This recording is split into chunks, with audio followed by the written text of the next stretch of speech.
When people look at the last 10, 11 years in gold and they see sideways action, and then they conclude that, well, gold is no longer an inflation hedge, it's no longer relevant because it's not going anywhere, you have to look at the last 20 years.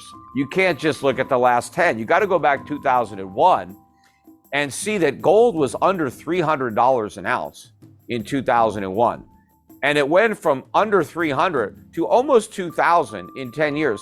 That is a big move for the price of gold. Now, following that move, gold did have a significant correction.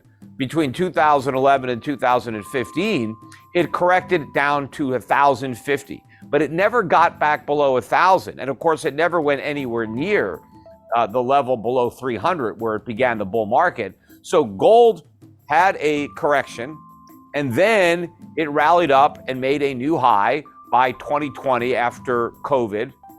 And it's pulled back a little bit from that high, but it is really consolidating the big move up from 300 to 1900, been trading sideways. It is building a new base from which the next bull market is going to be launched.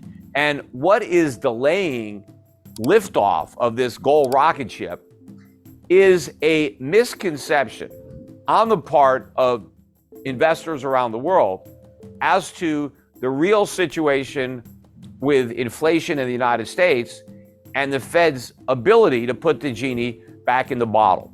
Because for years, the officials at the Federal Reserve were telling us that the problem was we didn't have enough inflation.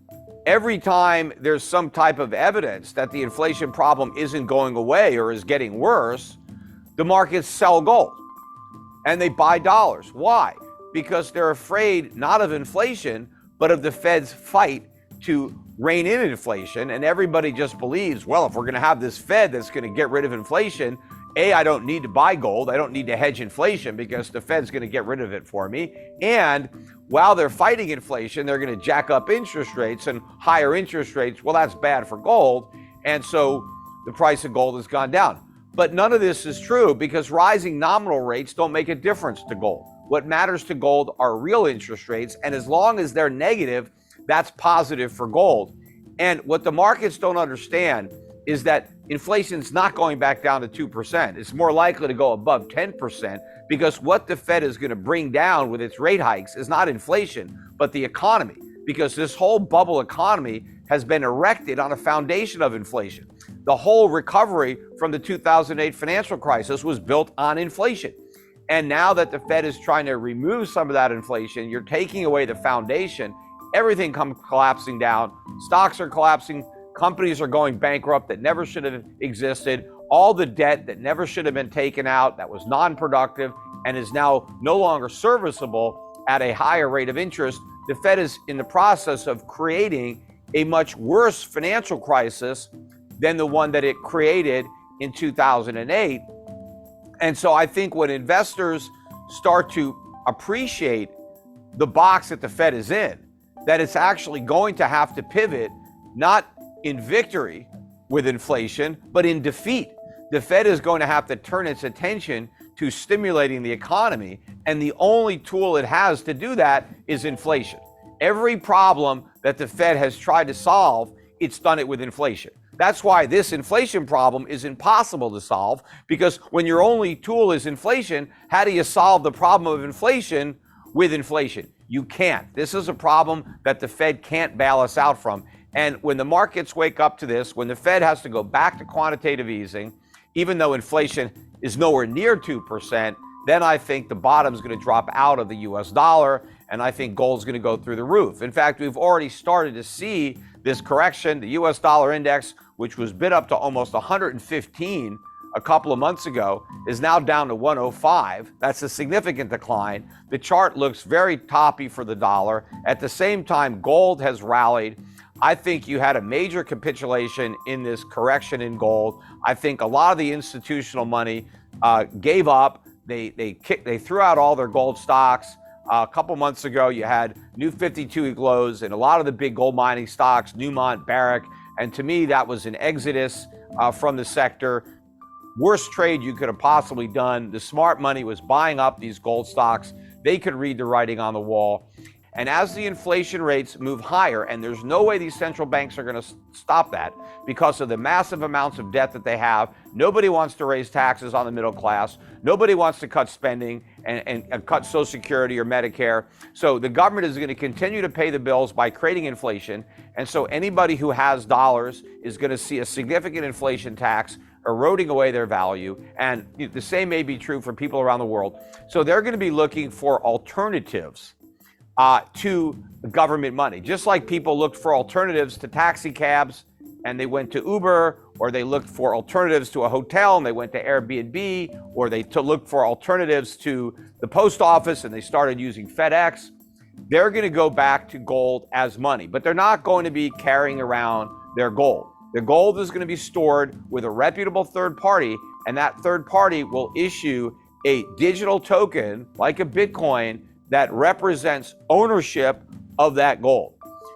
The original paper currencies that circulated in the United States were issued by private banks. The Federal Reserve wasn't created until 1913. We had paper money before 1913, but it was all issued by private banks and it was all backed by gold. And what gave the paper currency value was the gold in a vault backing it up. Well, today, you can issue currency backed by gold, but you don't have to do it on paper.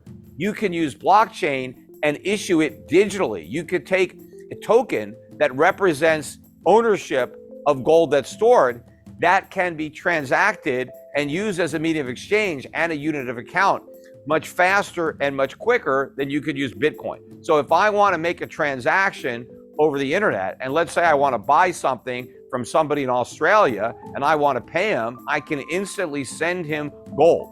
I don't have to send him the physical gold. That gold sits in a vault. What I send him is my ownership certificate digitally of that gold. And so the ownership of the gold transfers from me to the person in Australia, but the gold continues to sit in the vault. Maybe it's a Brinks vault in Switzerland, something like that, but the ownership changes.